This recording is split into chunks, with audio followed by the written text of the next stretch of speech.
கீதம் 2-3 வசனங்கள் வாசிப்போம். Psalm 126 verse 2 and 3. Then was our mouth filled with 1, laughter 2, 3. when the Lord turned again the captivity of Zion. We were like them that dream. Then was our mouth filled with laughter and our tongue with singing.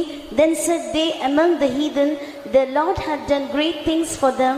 The Lord had done great things for us, whereof we are glad.